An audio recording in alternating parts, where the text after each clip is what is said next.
eu fui estudar na universidade, eu escolhi fazer administração de empresas porque o meu sonho, enquanto eu era adolescente e tudo mais, sempre foi ter meu próprio negócio. Assim, por, enfim, né, não ter tido ali a oportunidade e nem a ocasião, eu fui começando a trabalhar nas empresas. Nessa altura, ali no Magazine Luiza, eu já tinha identificado uma oportunidade de exercer aquilo que eu gostava dentro da empresa. Então, eu acabei desenvolvendo uma coisa de intraempreendedorismo, né, de conseguir explorar esse negócio de olhar o desconhecido, de buscar referências fora para desenvolver um negócio dentro da empresa, sem que aquilo tivesse uma solidez prévia, né, um processo pré-estabelecido. Então eu tinha que estruturar processos, tinha que buscar referência fora, trazer proposta, e foi assim que isso foi sendo constituído, entendeu? Sensacional. E isso vai moldando muito do teu perfil, né, cara? Você vai contar os seus próximos episódios saindo de Magazine Luiza. Você nunca pegou uma cadeira pronta para você sentar e executar, né, os processos que estavam ali redondinhos. Você sempre teve esse perfil de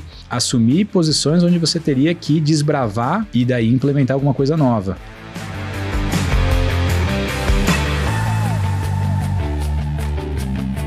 E hoje a gente tem o privilégio de fechar o ano com chave de ouro, com esse cara que eu conheço já há bastante tempo, vamos falar sobre isso. Pedro Correia, muito obrigado por ter topado o convite, seja muito bem-vindo. O Pedro, ele é CTO, CIO e CDO, falei certo? Os três, né? CTO, CDO e CIO. É isso aí. Do grupo Veste. E, bicho, seja muito bem-vindo, obrigado por você ter topado o convite. Que isso, obrigado você, João, pelo convite aí. Para mim é um prazer estar aqui com vocês, né? Como você falou, a gente se conhece há bastante tempo e eu aprecio bastante aí os conteúdos da YouMold como um todo, acompanho vocês aí em todos os canais e, enfim, vai ser um prazer aí ter essa conversa com vocês hoje. Show de bola, cara, seja muito bem-vindo. A gente conseguiu arquitetar, né, Pedrão, para não para conseguir gravar só a gente, sem o Sandro atrapalhando, né? Foi não podia terminar o ano sem pegar no pé do velhote. Pedrão, começa contando pra gente, velho, como é que você veio parar nesse mercado maluco, bicho? O que você faz hoje e como é que foi a sua jornada até o dia de hoje? Tá, bom, João, eu comecei a minha carreira trabalhando na área comercial, né, nada a ver com varejo, assim, era uma empresa B2B e eu gostava muito de, assim, de relacionamento com pessoas mesmo, né, de tratar o dia a dia, né, nessa área comercial. E aí eu tive a oportunidade de ter uma conversa com o pessoal do Grupo Pão de Açúcar. Eu queria atuar na área comercial no varejo, né, com aquele olhar de compras, né? Então, sentar um pouco do outro lado da cadeira. Eu tinha sido vendedor por um tempo e aí eu queria atuar do lado de compras. E, cara, a pessoa que bateu um papo comigo lá na época, ela que acabou me deslocando para o e-commerce, né? Então, na época eu falei, poxa, mas e-commerce, eu vou trabalhar atrás do computador, negócio chato, eu queria, né? Isso que ano, Pedrão? Isso foi 2007 para 2008, assim. Caraca. E aí eu E aí eu entrei, cara, eu tive um privilégio muito grande, assim, de entrar no Extra.com na época. Eles estavam reestruturando a área de e-commerce, eles tinham tido um e-commerce antes chamado Amélia. Esse e-commerce acabou, por uma reestruturação do Grupo Pão de Açúcar, essa operação foi encerrada, e depois de todo o movimento de turnaround, o Grupo Pão de Açúcar entendendo que, assim, investida, empreitada no e-commerce era algo inevitável, eles resolveram recomeçar essa jornada, criando a partir da bandeira Extra, o Extra.com, trazendo alguns profissionais de mercado, e aí eu tive o prazer de trabalhar com pessoas que tinham sido executivos do Submarino, que era uma operação precursora, assim, né, no mercado, e nisso eu aprendi bastante, né. E era um momento, Pedrão, que se você trabalhava com e-commerce, ou entendia de e-commerce, você era um extraterrestre, né, ainda estava muito no mundo engatinhando, mas no Brasil mais ainda. As nossas referências estavam fora, né? A gente olhava, assim, para o que a Amazon estava fazendo, para o que outras empresas estavam fazendo em outros lugares, porque aqui dentro do Brasil, a nossa única referência era o Submarino e Americanas, que nesse momento já estava mais consolidado, né? Nessa época, assim, como o Extra.com, muitos dos nossos concorrentes não estavam ainda no digital, né? Então, não existia. Naquela época, o Walmart não estava no digital, o Ricardo Eletro, que era um dos concorrentes na época, também não estava no digital. Então, assim, era algo bem embrionário mesmo. Enfim, eu fiquei esse tempo lá atuando na área de compras, né? Então, ligado à compra de produto acabado eletrônico, assim, né? Então, comecei comprando câmeras e filmadoras, depois desenvolvi também uma categoria de relógios, e que aí foi um desenvolvimento do zero mesmo. Então, tinha muito disso, de categorias que a gente não comercializava, a gente tinha que estruturar o business case e botar ela para rodar. Depois toda a parte de televisão, áudio e tudo mais. Depois de um tempo ali, eu acabei recebendo um convite para ir para o Magazine Luiza, que foi onde eu passei a maior parte da minha carreira. Eu trabalhei praticamente 9 anos no Magazine Luiza. Eu entrei lá em 2010, e aí também foi uma jornada de muito aprendizado ali. Eu entrei para estruturar uma categoria de esportes, então basicamente eu olhava tudo que você encontrava. Minhas referências eram Netshoes, que nesse momento já existia, Centauro e Decathlon. E aí eu falava, eu preciso ter tudo que esses caras têm dentro do Magazine Luiza, que era uma empresa conhecida por vender eletrodomésticos, imóveis, mais voltado assim para classe C, B, e nesse contexto, o Magazine Luiza ele não tinha a proporção que ele tem hoje, né? Ele era uma loja, às vezes eu falava para os meus amigos familiares, estou indo trabalhar no Magazine Luiza, eles confundiam com Marabras, loja 100, era uma loja do interior, com azulejo azul e branco, que, enfim, ela não tinha loja em São Paulo nessa época, entendeu? Então, ela não tinha presença nacional, ela tinha uma presença no interior de São Paulo, interior de Minas, assim, né? Mas como é que já estava nessa... Você foi lá para implementar uma linha, mas como é que estava em termos de digital, e-commerce? Cara, já existiam e-commerce, eles tinham, como o contexto deles era o seguinte, eles tinham tido a visão de construir o e-commerce, a empresa ela era sediada em Franca, no interior de São Paulo, e aí, só que eles precisaram profissionalizar essa operação. Então, num dado momento, eles montaram a estrutura de e-commerce no centro de distribuição que viria abastecer São Paulo, que estava, assim, aqui a 40, 50 quilômetros de São Paulo, e aí com isso eles conseguiram começar a trazer alguns profissionais do mercado. Então também começaram da mesma forma que o Extra, trazendo profissionais ex-submarino, e dessas operações americanas, submarinas, as poucas operações que existiam naquela época, né? Então... aí eu entrei dentro desse contexto também, com um monte de gente que veio, né, embarcar nessa aposta do que seria o Magalu.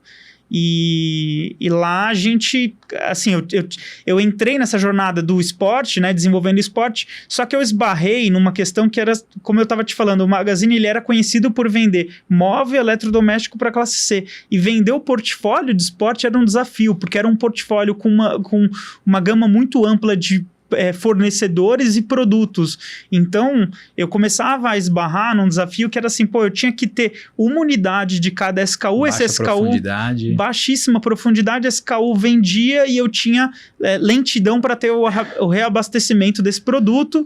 E então... eu comecei observando nesse contexto, existia uma visão de que a Amazon em algum momento ia ultrapassar o Walmart nos Estados Unidos, né? Existia já um estudo, eu acho que era... eu acho que era do Bank of America, tinha saído um estudo e a gente olhava e falava, cara, a Amazon vai ultrapassar o Walmart em valuation e depois, né, o faturamento também crescente, enquanto o Walmart vinha um pouco mais lento, E aí o que se dava isso, né? E aí veio a questão do marketplace e tinha um desenho, eu lembro que na época eu vi um desenho no papel de pão que o Jeff Bezos fez para ilustrar como era o marketplace, ou o que ele imaginava, que era, a gente vai se fazer parcerias com category killers, que são pessoas especializadas em determinados segmentos. A partir disso, a gente vai conseguir ampliar o nosso sortimento e a gente vai conseguir fixar o consumidor com aquele conceito de one-stop shop. Então, eu comecei a olhar isso para o esporte. E aí a gente estabeleceu uma parceria com uma empresa que estava próxima da gente, chamada Softball. Era uma empresa que vendia só artigos de futebol. Então, assim, resumindo a história, a gente saiu de um sortimento de 4.000 SKUs, que era tudo que eu conseguia ter condição de comprar e vender, para um sortimento de mais de 80.000 SKUs. Porque, sem ter que gerenciar estoque? Sem ter que gerenciar estoque, nem nada. Assim, óbvio, falando aqui de forma resumida parece simples, mas foi um projeto complexo, envolveu muitas pessoas, e para conseguir fazer isso acontecer, sabe? E esse foi o primeiro passo do marketplace do Magazine Luiza. Então, a gente começou com essa categoria de futebol, com esse modelo.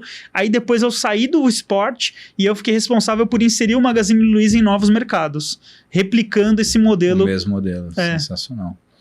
E nessa época eu já imagino, Pedro, que, assim, tem um lado maravilhoso de você ser precursor e, de fato, bicho, pegar o facão e ir cortando mato, mas tem esse lado desafiador que você não consegue olhar para o lado, né? Aonde eram suas fontes de inspirações até então, bicho? Qual foi? Ou teve que tirar tudo da cartola? Vocês tiveram que inventar tudo do zero nessa altura? Cara, João, eu acho que tem algo ali também muito, muito relacionado à minha característica, sabe? Eu fiz... quando eu fui estudar na universidade, eu escolhi fazer administração de empresas porque o meu sonho, enquanto eu era adolescente e tudo mais, sempre foi ter meu próprio negócio. E aí, assim, por, enfim, né, não ter tido ali a oportunidade e nem a ocasião, eu fui começando a trabalhar nas empresas. Nessa altura, ali no Magazine Luiza, eu já tinha identificado uma oportunidade de exercer aquilo que eu gostava dentro da empresa. Então, eu acabei desenvolvendo uma coisa de intraempreendedorismo, né, de conseguir explorar esse negócio de olhar o desconhecido, de buscar referências fora para desenvolver um negócio dentro da empresa, sem que aquilo tivesse uma solidez prévia, né? Um processo pré-estabelecido. Então, eu tinha que estruturar processos, tinha que buscar referência fora, trazer proposta, e foi assim que isso foi sendo constituído, entendeu? Sensacional. E isso vai moldando muito do teu perfil, né, cara? Você vai contar nos seus próximos episódios, saindo de Magazine Luiza, você nunca pegou uma cadeira pronta para você sentar e executar, né, os processos que estavam ali redondinhos. Você sempre teve esse perfil de assumir posições onde você teria que desbravar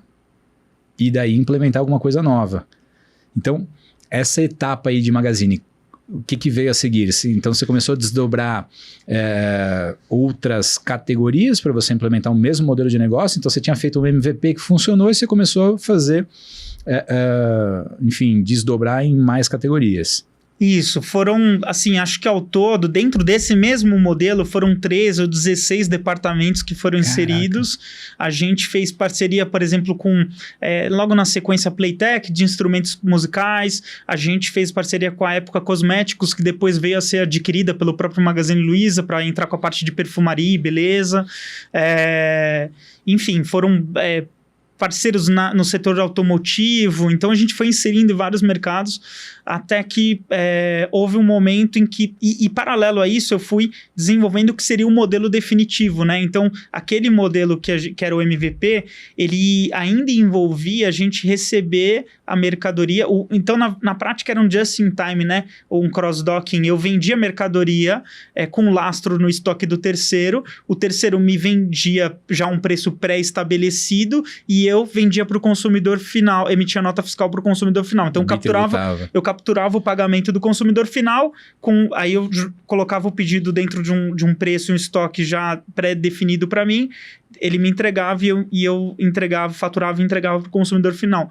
Tinha, como você falou, tinha custo de tributação dobrado aí, então tinha um impacto, né, em impostos e tinha um impacto também na logística.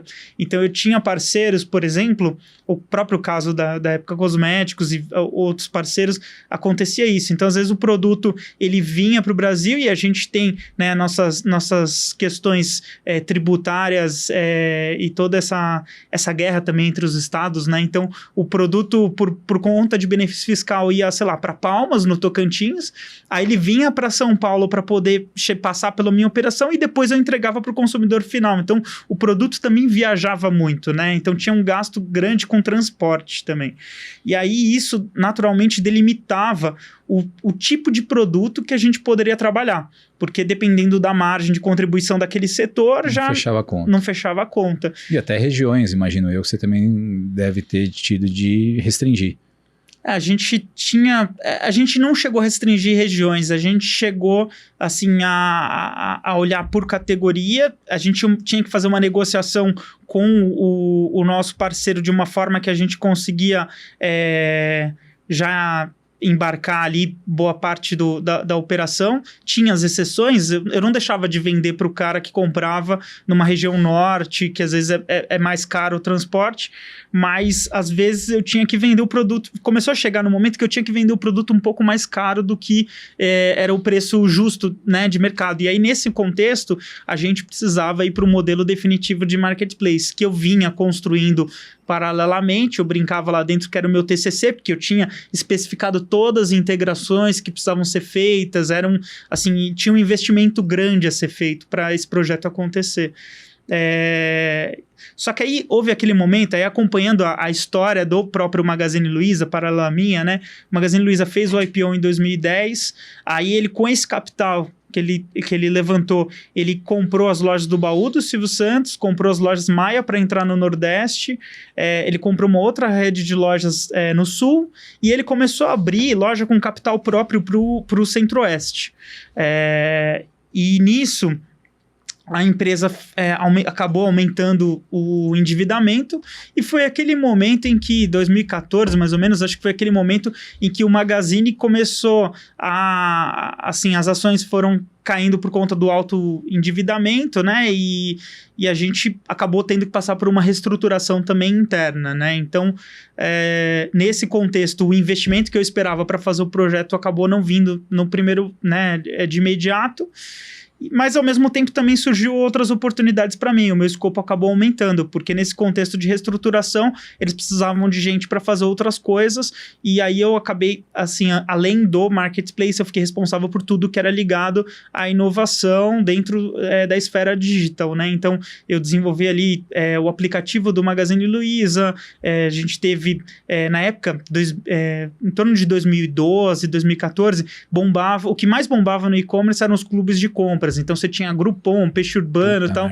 A gente criou um clube de compras, a gente desenvolveu uma lista de casamento. Então eu comecei a entrar em outras esferas aí desse conhecimento só muito focado em produto, né? E nessa relação comercial do varejo, eu comecei a ter que entrar também numa esfera mais analítica, né? Então olhar mais a parte Google Analytics para desenvolver todos esses projetos, CRM para fazer estratégias de desenvolvimento desses novos canais, entendeu? E tecnologia em si também. Você virou um spin-off de startups do próprio grupo, né, cara? Porque a lista de casamento é uma startup por si só. Sensacional, cara. E isso é uma coisa que eu admiro muito. Eu, como empreendedor, eu conversei com muito executivo aqui que, bicho, é empreendedor também, intraempreendedor, e não tem posição melhor ou pior. Empreender é muito mais um mindset, né? Uma escolha do que você quer ser como profissional, o que você quer da tua carreira, porque, bicho, para quem tem esse sangue no olho, essa competência, é um privilégio a quantidade de coisa que você desbrava, né, cara? A quantidade de coisa que você descobre, a quantidade de coisa que você cria. Quando você olha para trás, às vezes nem você tem consciência e lembra de tanta coisa que você criou, né? Às vezes você tem que parar e ficar lembrando. Eu tava, assim, vindo pra cá e eu fiquei, cara, pô, quanto tempo que eu não conto, né, essas histórias e tanta coisa que passou, né? Então, assim, obviamente você acaba não lembrando de tudo, né? Você lembra dos principais marcos, assim, mas tem bastante história, muitos momentos. E aí, Magazine Luiza, o que veio a seguir? Cara, assim, aí, assim, do marketplace consolidado, a gente houve um momento em que o Magazine Luiza voltou a investir no marketplace, a gente estruturou, num primeiro momento, ele meio passivo ali nas APIs da Vetex, então eu só consegui embarcar sellers que eram Vetex, depois a gente acabou adquirindo uma empresa chamada Integra Commerce, que permitiu a gente se integrar com vários players, e aí nesse contexto, assim, o marketplace saiu de um faturamento anual de 60 milhões para 270 milhões, no outro ano para 800 milhões, então o crescimento foi exponencial. E todos esses negócios juntos passaram a ter um faturamento relevante não só para o digital, mas também para o próprio Magazine Luiza. A operação lá, depois de, assim, né, eu cheguei um período... quando fui chegando ali aos 9 anos de Magazine Luiza, muitas startups foram adquiridas, eu já comecei a enxergar que o meu momento de vida ali exigia que eu fizesse uma transição, né? Como eu te falei, eu tenho essa coisa meio inquieta, assim, de gostar de um contexto não tão organizado, não tão estruturado. E eu comecei a enxergar que eu precisava fazer uma mudança. E aí, foi nesse contexto, eu comecei a olhar o mercado e falei, poxa, naquela época, cara, fintechs era um negócio que estava bombando pra caramba. Eu lembro que eu olhei, assim, uns 3 segmentos e eu decidi ir pra moda, porque eu enxergava que na moda... a gente, até aquele momento, ainda tinham poucos players brasileiros trabalhando de uma forma madura, entendeu? No digital. No digital.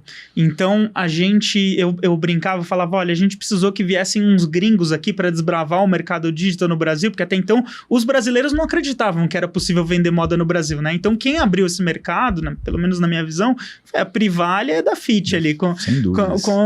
Então, foram os gringos que abriram o nosso mercado, porque a gente não acreditava que a gente ia conseguir vender online, e aí depois do sucesso e as empresas enxergando, pô, eu tô vendendo um monte de mercadoria para Privalha, eu tô vendendo um monte de mercadoria para Dafit, por que eu não vou abrir minha própria operação online, né?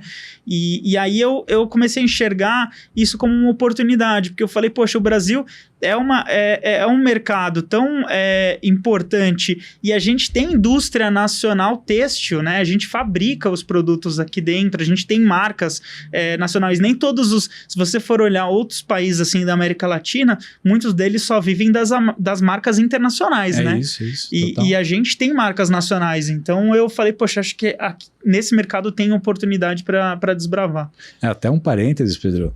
Eu tava te comentando, né, bicho? Eu comecei a trabalhar no têxtil, não é nem na moda, porque a moda é a parte glamurosa, mas o têxtil é desde o fio ali, né? Onde acontece por trás das cortinas ali.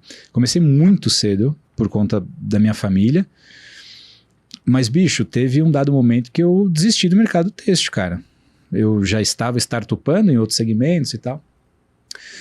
E aí eu nunca me esqueço, cara. Eu falei, bicho, eu tinha recém-vendido a minha empresa anterior, e aí eu falei, puta, vou dar uma viajada. E fui, cara, conhecer no detalhe o têxtil em Portugal,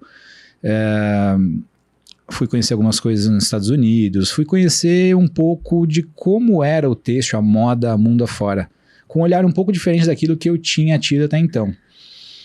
E de fato, bicho, assim, ó, normalmente você pega Portugal. Cara, Portugal era um dos maiores produtores da Zara e de algumas outras marcas muito relevantes. Mas, bicho, marca em si, zero, nenhuma. Tinha uma ou duas ali, mais ou menos conhecidas assim, e com apelo no máximo regional ali dentro de Portugal, mas muito produtivo. Muita produção de matéria-prima e tal. Então, cada país tem uma característica. Você falou, tem país que sobrevive das marcas internacionais. O Brasil, ele está entre os 3 países do mundo que são 100% verticalizados, né? O Brasil vai do fio à entrega na loja. Então, a hora que eu comecei a olhar para isso, que eu decidi voltar a olhar para o mercado de moda. Eu falei, não, realmente, cara, eu quero voltar a empreender, né? Depois que eu fiz o exit ali. E vai ser de cabeça no mercado de moda, e foi esse um dos fatores que você tocou. Eu, assim, observei isso, falei, cara, acho que aqui tem uma oportunidade, né? Então, um mercado que, pô, tem várias indústrias que vão querer construir suas próprias marcas no momento que elas começarem a perceber que, poxa, é aí que está a geração de valor, né? Ao mesmo tempo, já tinham marcas que dependiam dessa distribuição através de terceiros e que iam querer desenvolver seus canais de interação online, né? Direto com o consumidor. Então, eu falei, poxa, acho que aqui tem uma oportunidade. E aí eu tava, desde 2014, tinha um dos meus líderes no Magalu que tinha ido para a Renner, e ele vinha falando, né, esses tempos, ele falava, pô, ele já tinha trabalhado comigo, tinha gostado, e falava, poxa, em algum momento a gente vai voltar a trabalhar juntos e tal. Quando foi final ali de 18, ele fez esse convite, e aí eu fui para a Renner. A Renner estava com uma operação de e-commerce estruturada em São Paulo, e aí eu assumi lá uma outra frente que para mim era também assim, era novidade, ia exigir para mim bastante aprendizagem, né? Era uma área que eu olhava de fora, mas eu nunca tinha atuado nela, que era a parte de operações do e-commerce. Então, onde você estrutura toda a parte do back-office do e-commerce. Então, eu comecei a olhar muito para indicadores ali de logística, a parte de meios de pagamento, toda essa parte de atendimento, né? Então, a central de atendimento era a minha responsabilidade, indicadores de atendimento, NPS, pagamento, sistema antifraude e tudo mais. E aí, assim, como ele também conhecia o meu perfil, falou, poxa, isso daqui é legal, enquanto é desconhecido, daqui a pouco você já está saturado disso, então eu também vou deixar você com um guarda-chuva aqui de novos negócios. E aí lá na Renner, eu tinha o desafio de desenvolver algumas frentes ligadas à inovação. Ali eu acabei usando esse expertise que a gente tinha todo do call center, da parte de back-office, para estruturar um canal de televendas, né, que era um canal que já existia em outras operações de e-commerce, tinha uma relevância. Engraçado que muita gente não confiava em comprar online, mas preferia falar com alguém para fazer a compra, né? Então a gente estruturou isso lá para você ter uma ideia, no Magazine Luiza era algo que representava mais ou menos 15% das vendas do e-commerce, essa parte do telefone. A gente estruturou também um canal B2B, então era assim, fazendo parcerias com empresas e toda essa parte de milhagem, de programas de companhias aéreas, de bancos e tal, para a gente conseguir transformar esses créditos em venda de mercadoria, né? Então a gente fazia as duas pontas, a gente vendia a mercadoria e gerava o crédito para quem era cliente fiel desses programas, né? E a gente fazia o inverso, com a pessoa que tinha os pontos, a gente também revertia em produtos. Sensacional. E o Marketplace, que na época, assim, eles tinham eles tinham consolidado a operação da Camicado e queriam expandir. E a Camicado, no online, a Camicado no passado, ela vendia muito a parte a partir da lista de casamento. E o sortimento dela, a gente entendia que para conseguir ter uma fortaleza maior no online, a gente precisava ampliar um pouco mais. Então, a gente implementou o Marketplace e aí a gente conseguiu embarcar um portfólio maior de produtos e crescer no B2C, não só ligado à parte de lista de casamento, né? Então, isso também foi bastante importante. Gerou um puto impacto. Depois no contexto de pandemia, né, que aí todo mundo foi buscar investir na sua casa e tal, isso teve bastante... Ali assim, quando eu saí já tinham um portfólio bastante amplo, então logo na sequência de 2020, né, veio a pandemia ali no início de 20, esse marketplace ele já estava bem estruturado para conseguir também capturar essa onda que veio por conta da questão do home office. E você ficou quanto tempo lá, Pedrão? Cara, lá eu acabei ficando um tempo curto. Eu recebi, assim, eu fiz uma mudança de Magalu para Renner, foi uma transição meio lateral, assim, né? Eu acabei indo para aprender sobre esse outro contexto de operações e tudo mais, e assim, minha expectativa era passar lá algum tempo para que eu pudesse me preparar para uma cadeira maior, né?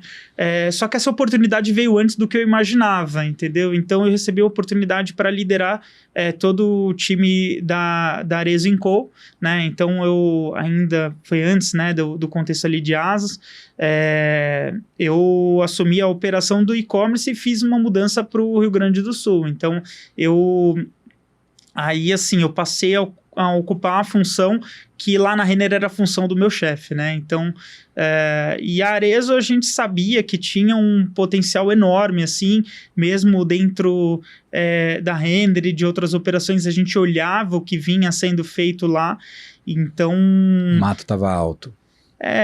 Mas ao mesmo tempo tinha um apetite por inovação, assim, e isso me brilhava os olhos, assim, sabe? Essa coisa de querer, de fato, ir para cima do que estava acontecendo, de querer transformar o negócio. Isso é uma característica muito foda deles, cara. A gente esteve lá recente e passamos 2 dias imersos lá, e até no final desses 2 dias a gente gravou um vídeo surpresa ali agradecendo e tal. Enfim, eu os conheci naquela época, que foi quando eu te conheci, né? Sim. Isso sempre me chamou atenção, bicho, esse sangue no olho pra fazer coisa nova. Então mesmo, virou o maior grupo, virou o maior varejista do Brasil e os planos sempre cada vez mais ambiciosos, né? 2154, enfim, tem sempre ali alguma cenourinha seguinte. Mas e aí, como é que foi a jornada lá? Você chegou para liderar o time de e-commerce. De e-commerce. Lá era o seguinte, João, eu entrei, cara, era metade do ano, eles faziam uma agenda com os líderes no meio do ano para, assim, justamente se preparar para o segundo semestre.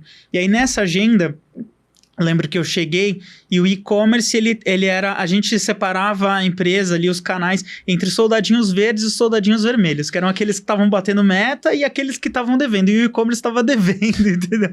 Então... Você já chegou com o X na testa. Eu cheguei com esse desafio, né? Do segundo semestre tinha que ter algum movimento para conseguir reverter, né, esse cenário. Então... a gente, assim, eu cheguei e falei, poxa, o que eu consigo tirar aqui, né, assim, da caixinha de ferramentas e para conseguir fazer um movimento rápido, porque não ia dar para... qualquer investimento em tecnologia, inovação, ia demorar um pouco mais, não ia dar 6 meses para capturar o resultado em 6 meses. Então, eu tive que fazer uma mudança ali primeiro, assim, eu ouvi bastante o time, eu ouvi as opiniões de todo mundo ali que estava comigo, as lideranças todas do e-commerce estavam comigo nesse encontro. E aí a gente fez algumas mudanças de políticas de incentivo de frete e na parte de marketing de performance, que quando você olha para o e-commerce são as 2 maiores contas, entendeu? Então, os maiores ofensores... o que mais afeta o P&L. Então, assim, são os manches ali que você consegue trabalhar pensando em curto prazo para tentar, né, gerar valor. E aí eu acabei, enfim, eu tive um suporte muito bom, assim, da equipe que tinha um diagnóstico claro e consegui fazer os ajustes certos, né? Então a gente estava, assim, devendo 10% da nossa meta e no final do ano a gente entregou 110%. Então a gente conseguiu reverter. Com esses 2... principais triggers. Ali a meta era em torno de 200 milhões, a gente estava projetando 180, a gente entregou 220 naquele ano. Sensacional. E isso todas as marcas, você estava Eu estava, nessa época eram todas as marcas, né? Então, o que aconteceu ali naquele final de ano, eles fecharam o licenciamento da Vans no Brasil, e aí a gente teve que internalizar a operação da Vans em 3 meses. Esse foi um desafio grande ali naquele final de ano. Eu ainda não capturei o faturamento de Vans naquele momento, porque o faturamento só ia vir a partir de 1º de janeiro. Mas teve também... mas teve um esforço grande para conseguir aportar essa operação. A Vans, ela era operada pela VF, né? E eles terceirizavam a operação no Brasil para operações de full commerce. Então, era uma operação onde eles faziam basicamente gestão de marca da Vans. Então, a gente acabou trazendo para dentro do modelo da própria Arezzo, né? Então, a gente mudou o centro logístico para onde a gente operava todo o resto das outras marcas e trouxe para o mesmo modelo de operação. E lá, Pedro, eu lembro, cara, que além de Econ, você também trabalhou na frente de ZZ Ventures, né? Que foi o momento ali que montou o Corporate Venture Capital. Como é que foi também essa... Lá, assim, a gente, na verdade, o movimento começou mais ou menos da seguinte forma, né? A gente precisava trazer essa pauta digital para o board, entendeu? E principalmente o fundador, o CEO.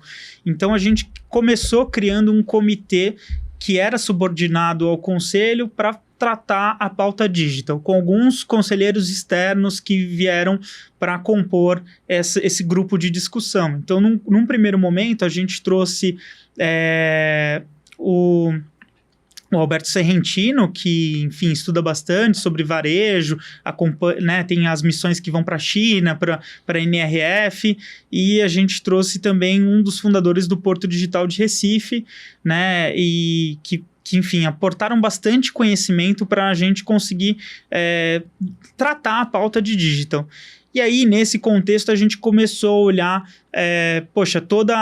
como estava montada, a gente chamava de mapa da mina, que era como estava montada a nossa infraestrutura tecnológica. Então, quais eram as tecnologias que a gente tinha dentro de casa, o que a gente contratava de fornecedores do mercado, o que a gente contratava e deveria ter interno, e o que era interno que não deveria estar interno. Então, a gente começou a ter essas pautas.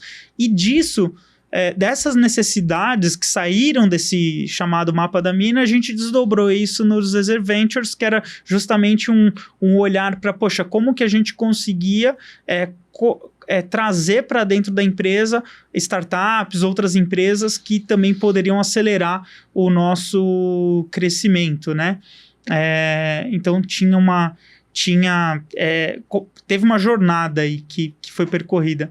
Nesse comitê também, quando teve a aquisição da reserva, né, que eu ainda estava lá, o Rony também passou a compor, então a gente tinha discussões bastante ricas ali, assim, sabe? Sensacional.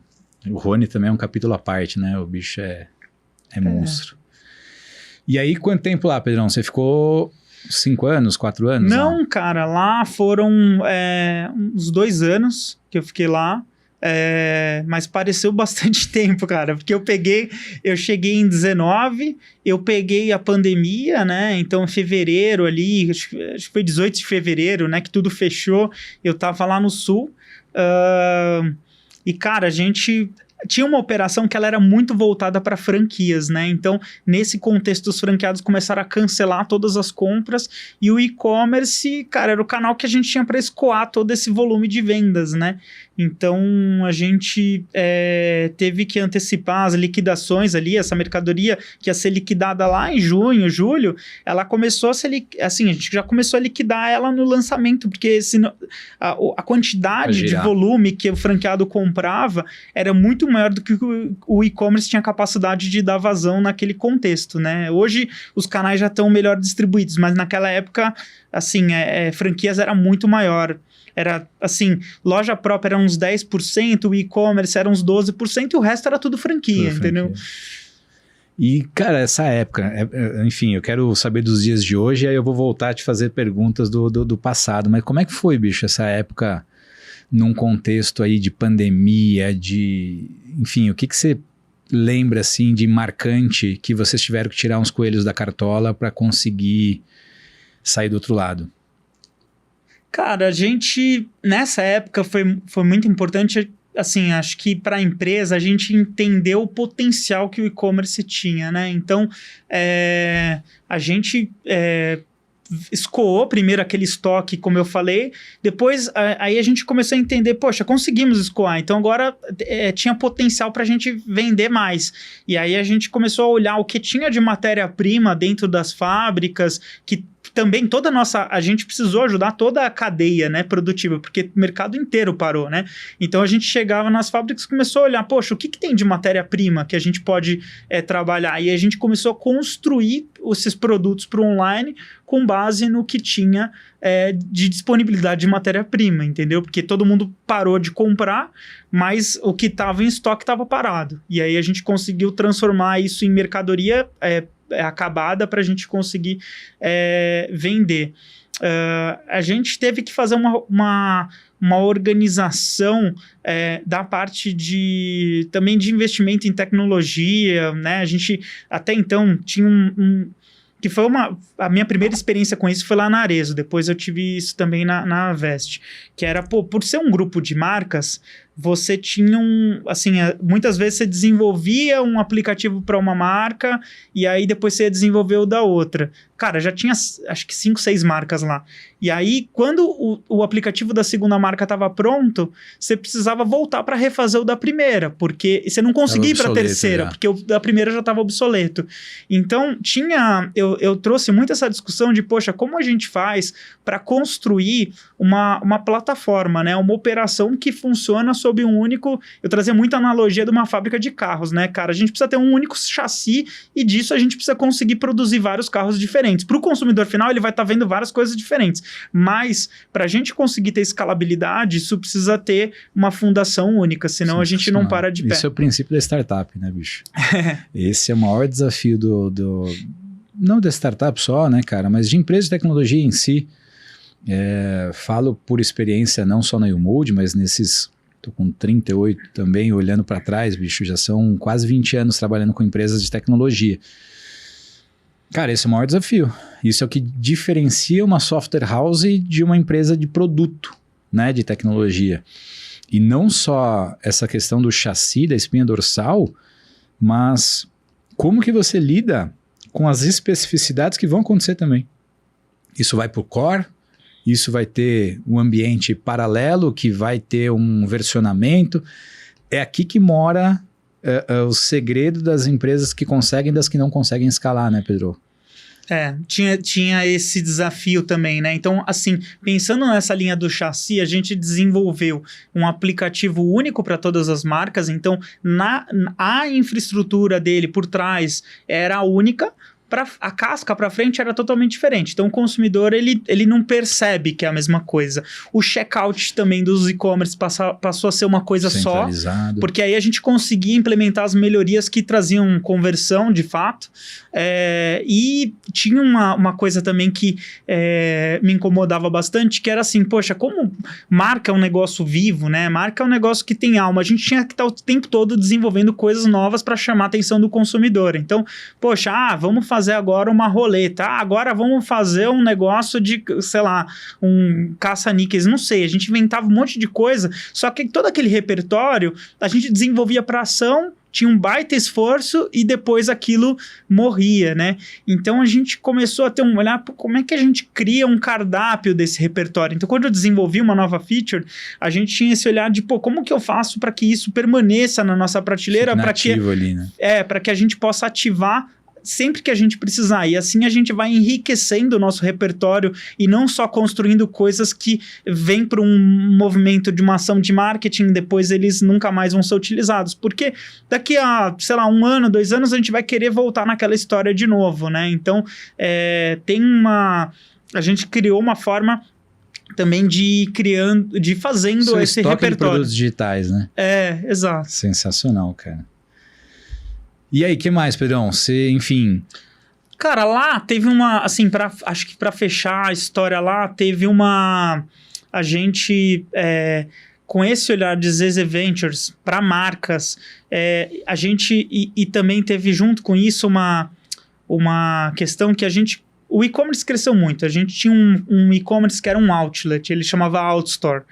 E a gente começou a perceber que, cara, não tinha mais tanto produto antigo para a gente liquidar no Outstore, não justificava mais ter um outlet. Então a gente transformou ele num marketplace onde a gente vendia produto full price e a gente embarcava marcas de terceiros também, que é o Zezemol.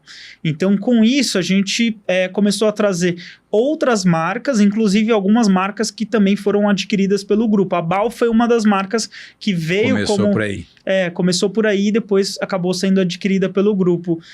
E outras marcas que, enfim, acabaram não sendo adquiridas, mas eles abriram conversas através dos ZZ Ventures, né? Então, a gente conseguia enxergar o potencial, enxergar também o movimento do consumidor fora daquele portfólio de produtos que a gente naturalmente já estava habituado a trabalhar. Faz muito sentido. Isso é muito louco, né, Pedro? Porque nas cadeiras que você esteve, inclusive a que você está agora, de forma pragmática, você precisa ser 360. Você vai do planning, pré-season ao in-season, né, cara? Passando por produto, por sourcing, por tudo. Quando você olha para o contexto da marca e você vai tentar planejar sua próxima coleção, via de regra você tem os seus dados históricos, que são os seus rastros do que deram certo e do que não deu certo, né? Agora, quando você começa a trazer portfólio de outras marcas, com outro perfil de produto, com outro mix, você conhece um lado do teu consumidor que você não conhecia até então. E você começa a enxergar um potencial gigantesco, quer seja para M&A, quer seja para expandir o teu mix, para diversificar mais a composição do teu mix.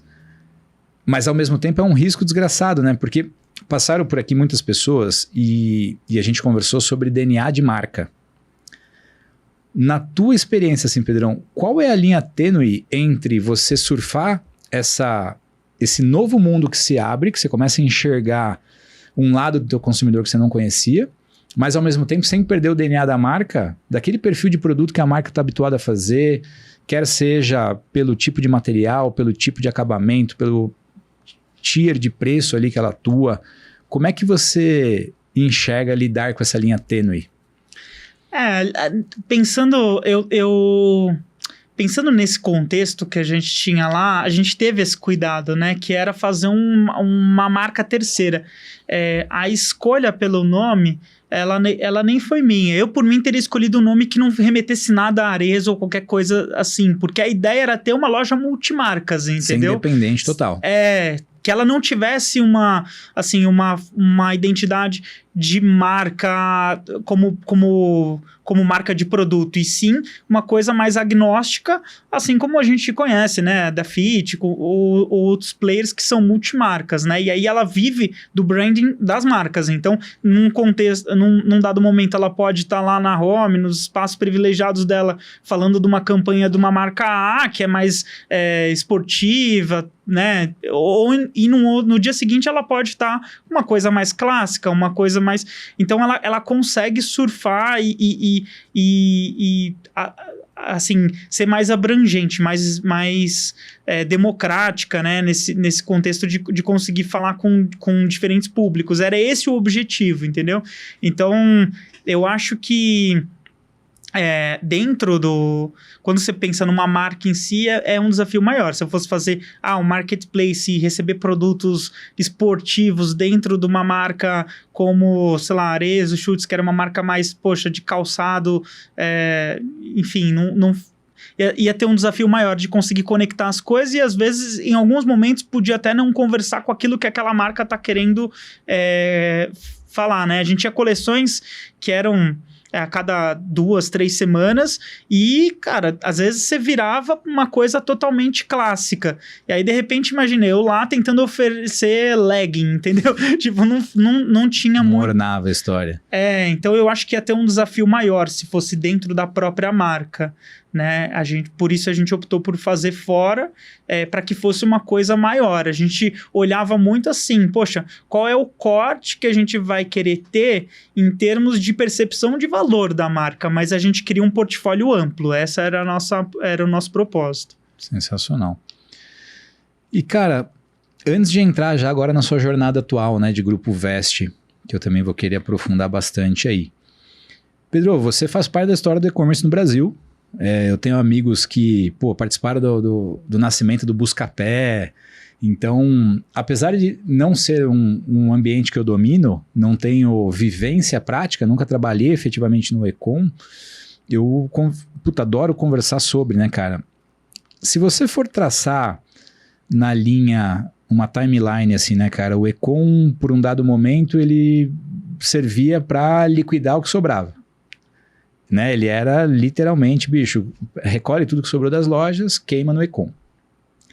Um dado momento, ele teve uma posição estratégica para testar perfis de produtos. Eu sou uma marca que tenho essa linha, eu atendo esse público desse jeito, mas eu vou fazer umas cápsulas, eu vou testar, vou sentir o cheiro do mercado até para saber o que eu vou aprofundar nas lojas. Talvez agora ele esteja num momento mais orientado a ser, cara, mais um canal num contexto onde dificilmente você tem um consumidor que ele só compra na loja ou só compra no e-com, ele faz parte de um contexto ali de comunicação com o cliente. Como é que você avalia, olhando para essa jornada toda que você passou, Pedro, o que é o e-com hoje, velho? O que as marcas têm que se preparar para o que está acontecendo com o e-com e o que está por vir, assim, na sua visão? Olha, na minha visão, eu acho que tudo que a gente viveu foi movido por uma questão geracional. Porque o e-commerce, na verdade, a gente tem que olhar um pouco do outro lado do outro lado da cena, né? Você tem um consumidor que teve o primeiro contato com a internet no Brasil ali em 94, aí depois ele começou a acessar compras de passagens aéreas, alguns serviços bancários online, né, com internet banking e tal. Depois começaram a surgir as primeiras lojas online. A compra online, ela era uma compra, num primeiro momento, muito mais, cara, de produtos comparáveis e que tinha uma concorrência. Então, assim, o consumidor, ele se colocando no lugar dele, talvez fosse mais conveniente para ele ir numa loja e conseguir tocar o produto e ter a percepção completa do que era aquilo que ele estava adquirindo. Mas ele, por muitas vezes, voltava para um online para comprar por uma questão de preço, né? Então acabava que, poxa, eu ia lá na loja, via, né, um produto comparável, uma geladeira, um computador, um celular, mas eu falava, vou pensar um pouco melhor, e eu no online pesquisava, como você falou, do Buscapé, né? Pesquisava para encontrar a melhor condição de compra. Depois, houve um momento em que ele começou a entrar com produtos não comparáveis de fato. E essa geração também foi crescendo, né? Então, assim, eu fiz a minha primeira compra online ali, eu acho que eu tinha uns 20 anos, entendeu? Hoje, o consumidor, que é a grande massa do online, ele já pega toda essas pessoas que lá atrás tinham 20 anos e agora já tem 40, porque lá atrás a pessoa de 40 anos não comprava online, entendeu? Então agora a pessoa que tá com 40 anos, 50 anos já tá comprando online, e tem essa galera nova que já nasceu digital, entendeu? Então eles não viveram essa barreira do, poxa, o que é passar o cartão de crédito num computador, entendeu? Risco de fraude, lembra? Risco de fraude. E aí... Só desculpa interromper, você falou, né? Nós, 40, 50... Minha mãe, 71, 72, enfim. Bicho, é só online. De repente, chegou um ventilador, comprou online. Então, bicho, a gente está diante de uma disrupção muito grande. Essa geração que respira isso, que é o que você estava dizendo, nós que começamos, e os nossos pais também estão... consumindo, é muito louco. A minha mãe nunca tinha comprado online até a pandemia. Aí eu vi, ela me mandou um negócio, olha, agora a feira entrega aqui em casa. Ela me mandava o WhatsApp da feira, como é que ela ia comprar e tal. Eu achei um barato, mas foi a pandemia também que empurrou algumas dessas pessoas que nunca tinham tido experiência para romper com esse receio, né? Com esse medo. Então, eu acho que agora a gente está no momento em que a gente, de fato, está um pouco mais... A gente está abrangendo mais gerações, porque tem esses nativos digitais e tem essas pessoas que viveram essa adequação ao digital, como a geração Y, entendeu? E assim, olhando para frente, que é a outra parte dessa pergunta, aí eu acho que a gente vai ter uma mudança ainda maior, porque agora a gente, com toda a implementação de agentes, de AI e tudo mais, a gente consegue, né, ou muito em breve vai conseguir, na boa parte dos e-commerce, comprar sem ter que fazer nenhum esforço, né? Então, você vai lá e você pede pro seu agente, que é seu assistente, fazer a compra por você de determinada coisa, né? Então, com um bom prompt, você vai falar, cara, pesquisa nesse lugar, e aí você escolhe a melhor compra, finaliza a compra, né? Então, eu acredito que a gente vai para um lugar de ainda mais conveniência. Eu acho que hoje o e-commerce ele já tem uma conveniência mais equivalente com uma compra de loja física ali. Poxa, sei lá, no nosso caso, você teria que ir num shopping, você tem que se deslocar, você tem que pagar estacionamento, sei lá. Então hoje você já tem uma conveniência de, poxa, né, receber em casa, assim, com várias modalidades de entrega, inclusive no mesmo dia, né? Então, que antes você não tinha. E daqui a pouco você não vai ter que nem perder tempo ficando lá caçando o produto, fazendo o ato da compra em si, porque você simplesmente vai pedir para o seu agente virtual fazer isso por você, né?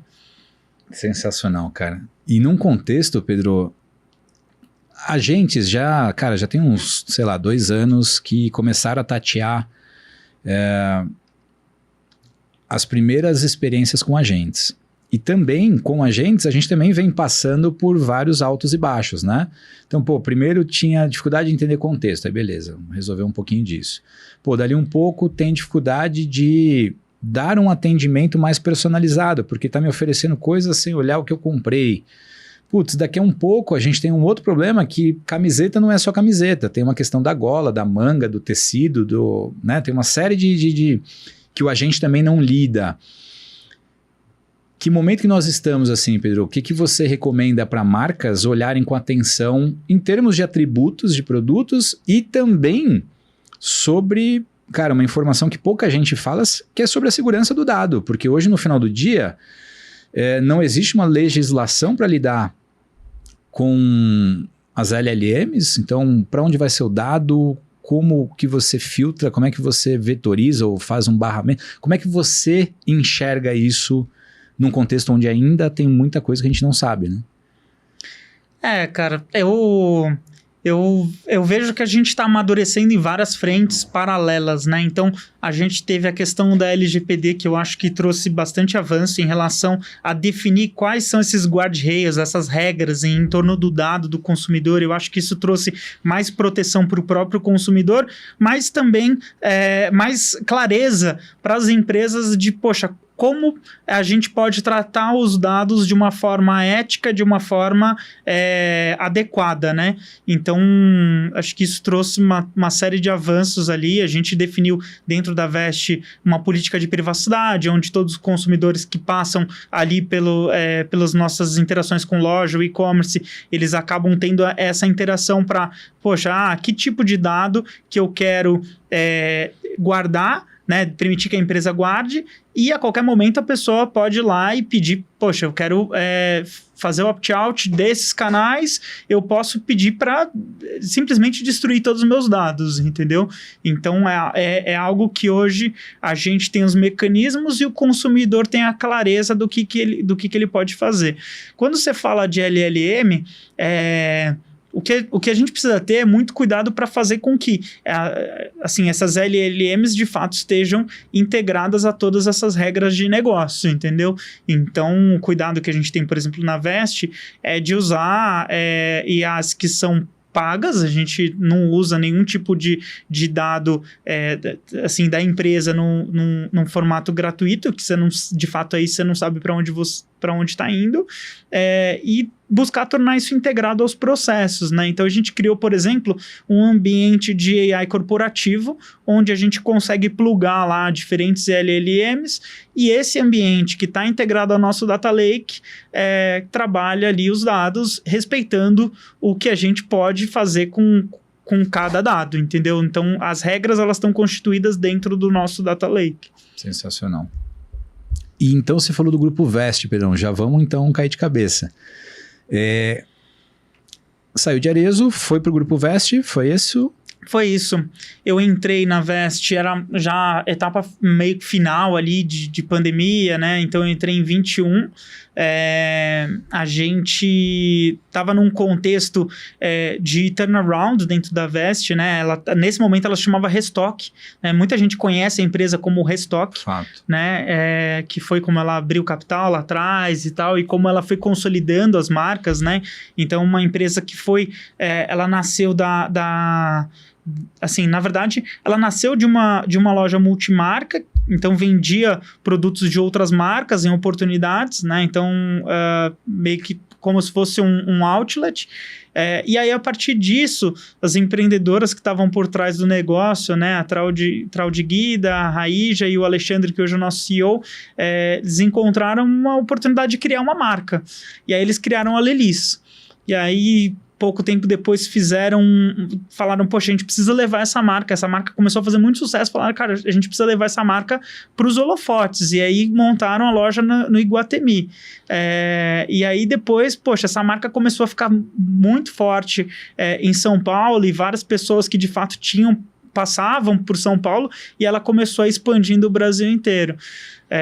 Aí um grupo de investidores que esses acionistas acabaram vendendo a participação deles para um fundo de investimento, e esse fundo começou a buscar a consolidação de várias marcas, né? Então, esses acionistas, você diz os fundadores. Os fundadores. Legal. E aí eles resolveram vender para o fundo a participação, e esse fundo começou a consolidar outras marcas. Então, a partir daí, vieram a aquisição da John John, da Bobô, da Dudalina, né? E aí foi um momento de conseguir consolidar isso tudo dentro de uma única plataforma, assim, de operação, né?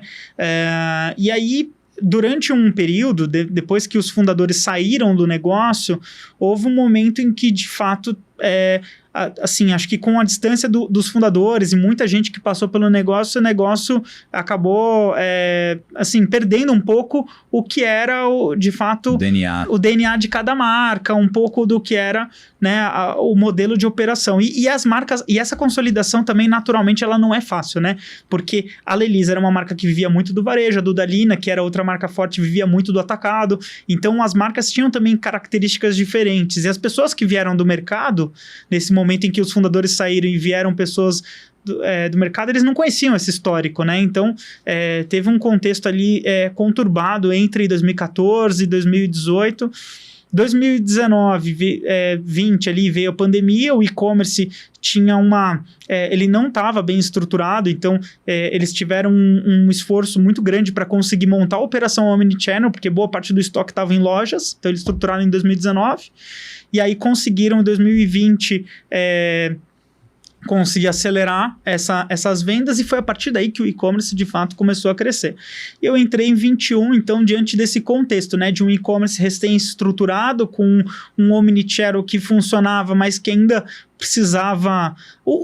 eu digo assim, os negócios, eles funcionam muito sob uma tríade de sistema, pessoas e processos, né? Então, nesse contexto, o sistema em si funcionava, mas os processos e as pessoas ainda precisavam ser organizados. Então, a gente trabalhou muito forte nisso para conseguir ter uma operação mais fluida.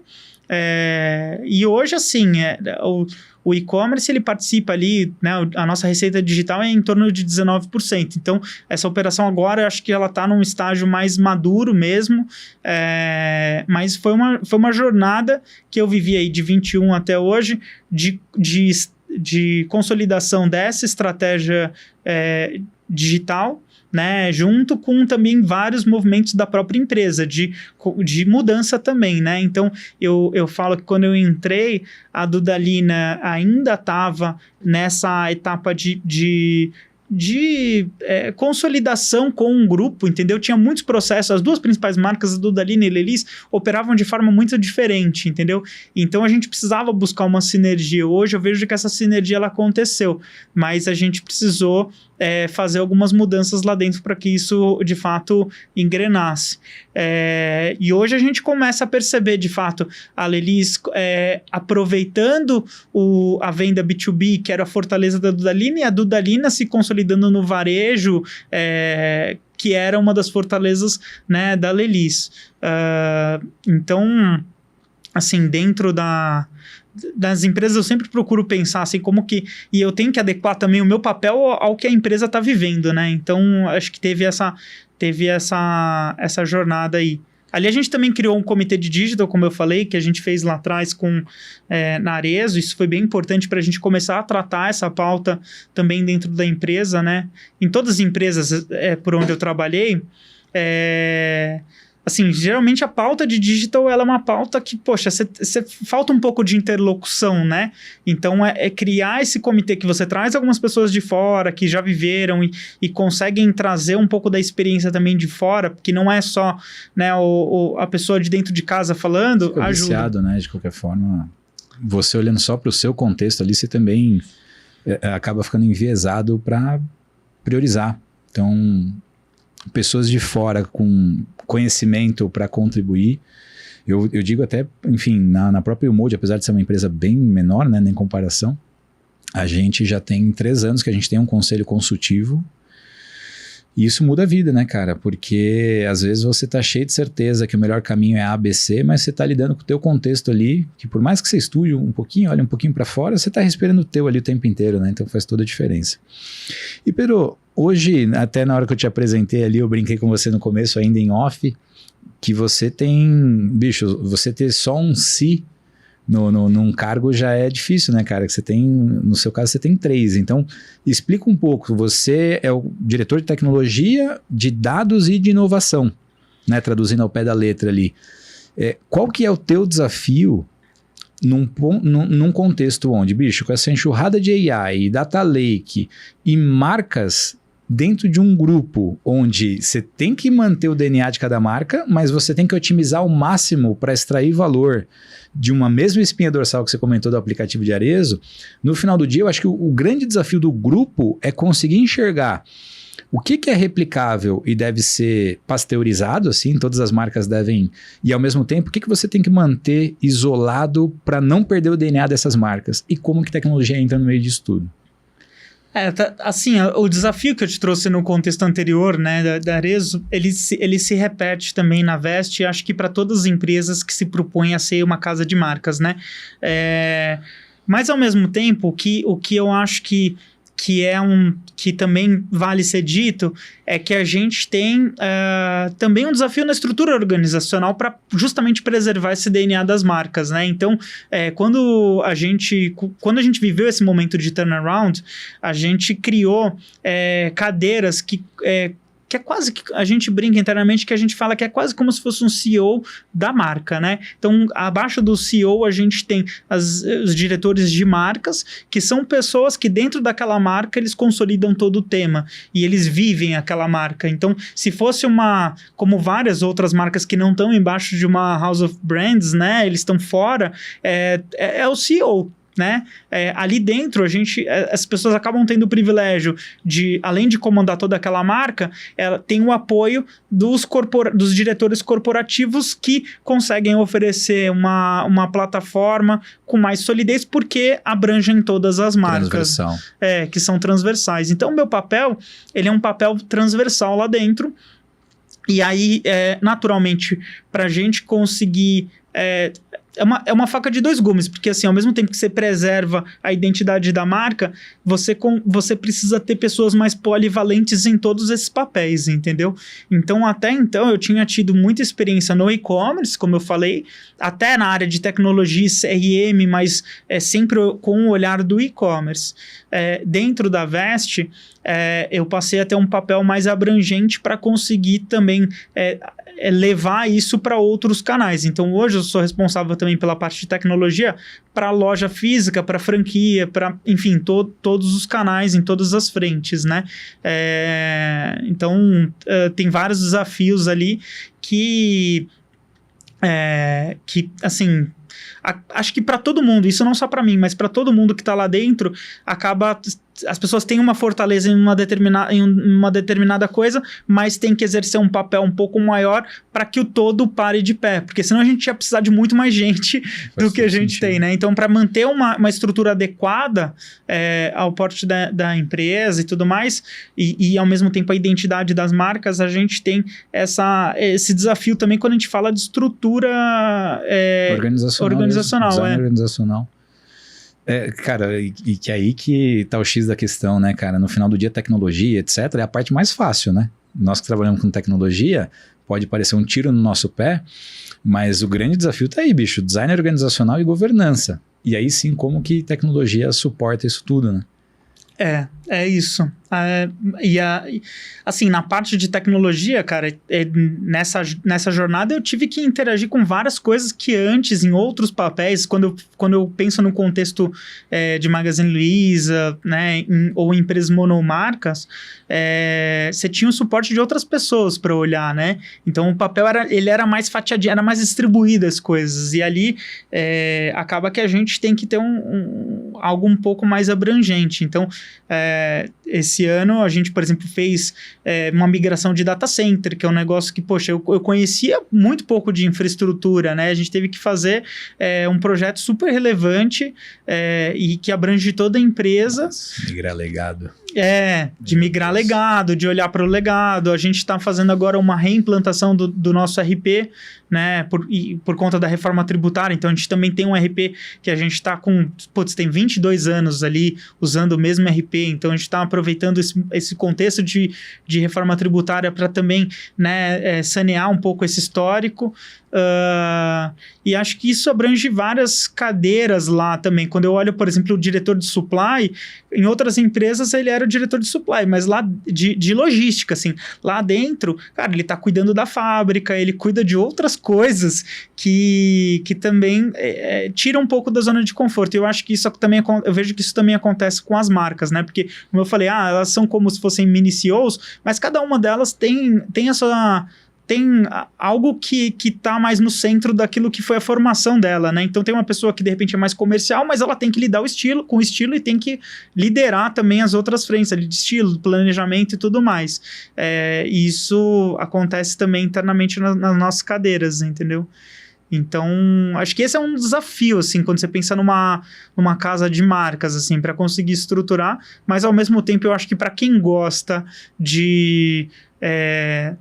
como eu falei, assim, de repente de entrar em coisas que não são tão conhecidas, desbravar o novo, até pelo meu perfil, assim, de ser mais intraempreendedor e conseguir... Tá em casa. E querer fuçar essas coisas novas, para mim é um prazer, entendeu? Tá em casa.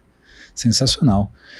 Pedrão, quando você olha pra tua jornada, assim, bicho, você passou, vamos fazer um long story short, né? Então você começou lá atrás, equipamento eletrônico, e aí Magazine Luiza, passou por vários momentos dentro de uma empresa que também faz parte da história, né, cara, do Venture Capital no Brasil, de abertura de capital, de entrada no digital, de M&A fervoroso no nosso mercado. Acho que foi uma das épocas mais fervorosas de M&A, não só de marcas, né, como acontece hoje nos grupos de marca, mas desde blogs, empresas de tecnologia, enfim.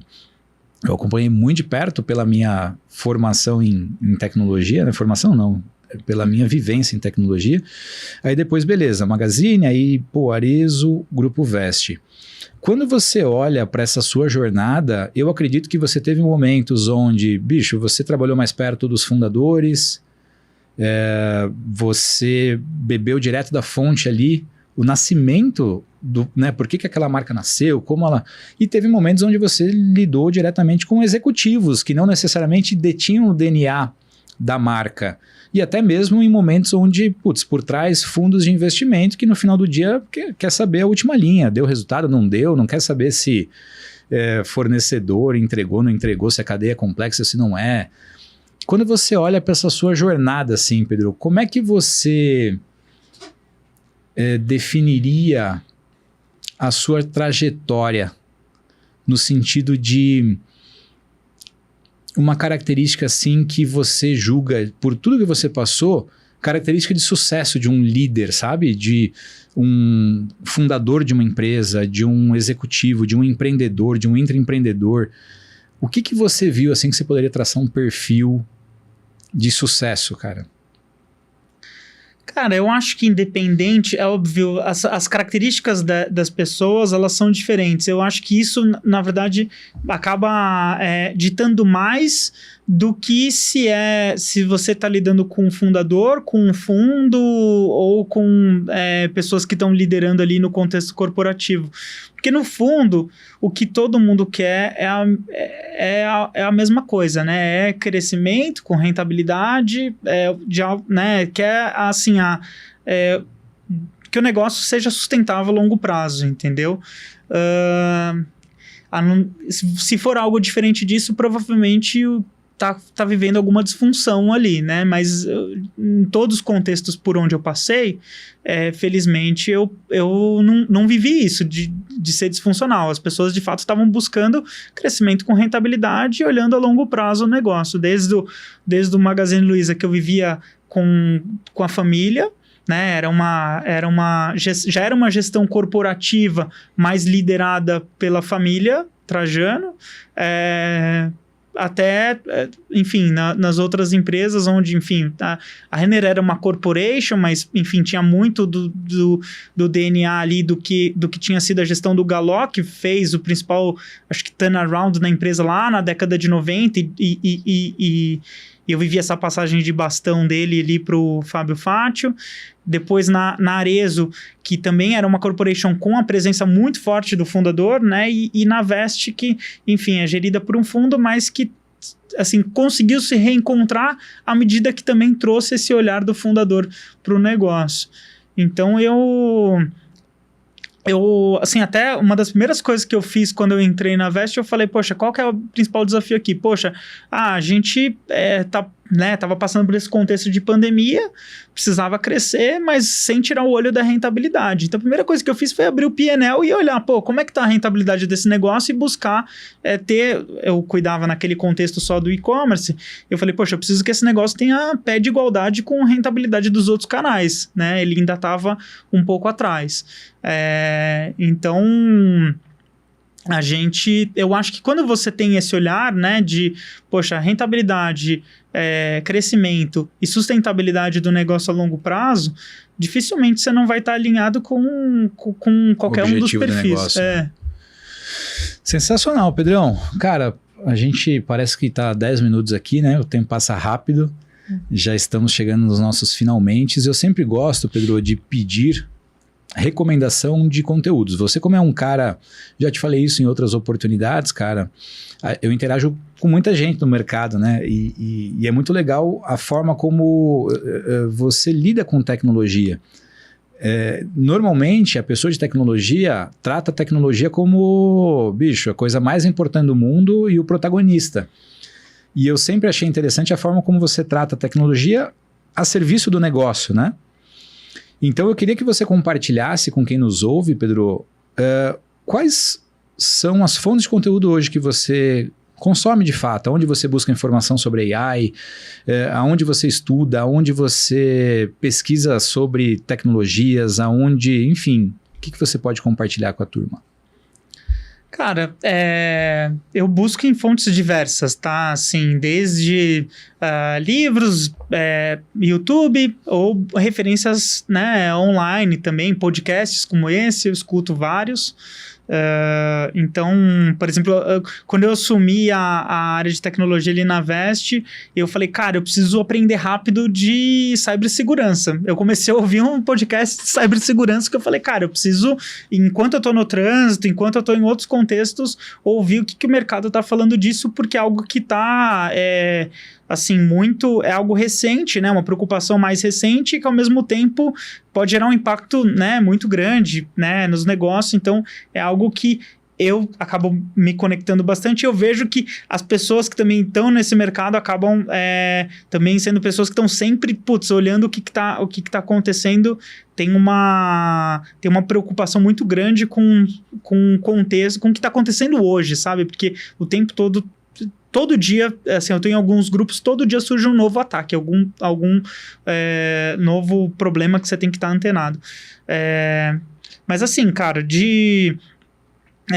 por exemplo, para AI, que você comentou, eu descobri um site que eu não sei se você já deve ter acessado, chama There is an AI for that, que é um site muito bacana. Você consegue fazer uma busca lá e ele acaba tendo um repertório de um monte de AIs que já existem e podem te ajudar. Já com review, né, que é bem importante. Com review e podem te ajudar para esse contexto.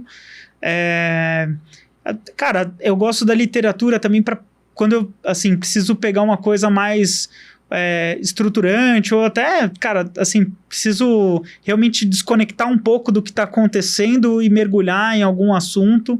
E aí, falando do contexto corporativo que eu estava comentando, né, você falou dos diferentes momentos de gestão, teve um livro que eu li na época que eu estava lá na Arezzo, que foi um livro bem bacana, que chama The Founder's Mentality, a mentalidade do fundador, e eu acho que, olhando para essa questão de, como o fundador conseguiu resgatar alguns valores ali, no caso da Vesting, e isso acontece em outras empresas, eu acho que isso é um livro que traz um contexto muito bacana. Ele foi escrito por alguns consultores da Bain Company, né, que avaliou, assim, eles prestavam consultoria para várias empresas lá nos Estados Unidos, e aí, cara, eles avaliaram por que alguns traços de similaridade para explicar por que algumas empresas, depois de algum tempo, se tornam incumbentes e por que outras empresas acabam, mesmo em escala, à medida que elas continuam crescendo e permanecem com aquele espírito insurgente que tinham quando elas eram só uma startup. Esse é um livro que eu recomendo, assim, acho bem bacana. The Founders Mentality, sensacional. Eu li um recente, cara, que é Porque as Gigantes Caem. E permeia muito a cabeça de um founder, assim, me surpreendeu. Agora, esse daí, bom saber, eu sou suspeito de falar, eu sou viciado em conteúdo de founder. Eu acho que é a raça mais maluca do mundo, assim, porque no final do dia é você desbravar, enquanto todo mundo tá dizendo que você é louco, que aquilo não faz sentido, que, né, o founder vai lá e não faz lá tanta conta e só mete a cara e faz o sonho virar realidade, né? Então eu sou viciado em conteúdo nesse sentido. Sensacional. Pedrão, quem quiser te encontrar, conteúdo, você costuma compartilhar alguma coisa em alguma rede?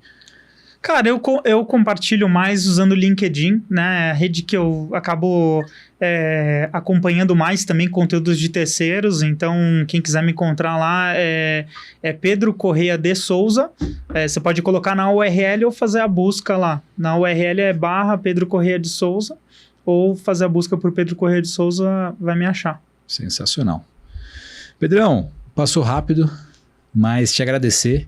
Prazer gigante receber aqui. E primeiro de muitos, eu sempre gosto de dizer, cara, que as pessoas que passam por aqui, a partir do ano que vem, a gente vai passar a convidar para sentar aqui do nosso lado, para que convide pessoas para a gente conversar. Então, já considere esse... Aliás, o Sandro acho que te explicou o conceito de convite e intimação, né? Ele não me explicou o convite, ele só falou que ia fazer uma intimação. Eu falei, bom, tô intimado, então eu vou lá. É indiscutível, então beleza. Então você já aprendeu essa também. Então é isso, cara, te agradecer.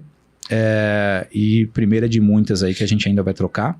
Cara, obrigado a vocês pelo convite, é um prazer, né? Como eu falei, tá aqui, eu conheço vocês há tanto tempo, né? Você há mais tempo, conheci depois o Sandro, a Vanessa, ainda não conheço a Ju também, mas acompanho aí através de alguns conteúdos, admiro muito o trabalho de vocês, tá? Da empresa e também o conteúdo.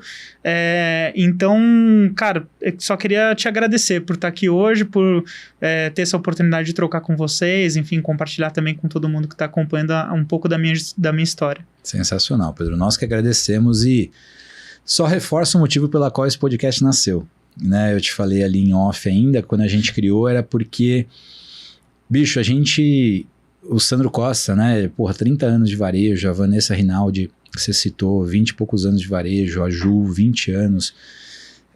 A gente conversando entre nós, a gente falava, puta, e fulano, e ciclano? A gente ia contando história de pessoas que ninguém conhecia. E somente aquelas que viviam naquele contexto, que passaram contigo ali a história na Magazine Luiza. Quantas pessoas na sua jornada, se você parar para pensar, não contribuíram para o que o mundo é hoje, o mundo de moda, né, cara? Porra, essas pessoas têm que estar aqui. Então, esse papo só reforçou o motivo pela qual esse canal nasceu. E pro ano que vem, bicho, ainda sem dar muito spoiler, vai ser um dos grandes lugares assim, onde a gente vai gastar energia, vai investir bastante energia. Conteúdo é uma coisa que a gente começou de forma bem tímida e cada vez a gente vai acelerar mais. E, receber feedbacks de caras como você, como a gente admira, para nós é muito combustível. Assim. A gente, esse ano, recebeu muito feedback, além do que a gente imaginava. Então, pro ano que vem, virar bastante coisa nova. Então, mais uma vez, te agradeço, cara. Tô ansioso aí para ver o que vem ano que vem. Obrigado aí pela oportunidade de participar do último desse ano. É o último, fechando o ano com chave de ouro. Então tá bom, muito obrigado. Show de bola, obrigado. E você que ficou com a gente até o final, te agradecer por mais um ano incrível juntos. É a 4ª temporada. Ano que vem virá a 5ª, com muita coisa nova, cada vez mais buscando compartilhar com você vivências reais de pessoas que têm cicatrizes para mostrar e contribuir para o seu crescimento profissional. E se você é uma empresa de moda, agora chegou a hora também de agradecer nosso patrocinador aí, o Mold. Se você é uma empresa de moda e você tem qualquer desafio de processo e tecnologia permeando desde o planejamento até o monitoramento da entrega do seu produto na loja, entra no site da YouMold. A YouMold é um PLM brasileiro com soluções que vão desde o planejamento até a entrega na loja, com pessoas que até outro dia estavam desse lado da cadeira, que entendem exatamente as dores e os desafios diários que você tem e que vão contribuir não só com tecnologia, mas com conhecimento de causa. Beleza? Então, www.youmold.com.br ou em qualquer uma das redes sociais, só digitar YouMold. Um grande especialista nosso vai entrar em contato com você. Beleza? Até a próxima, valeu!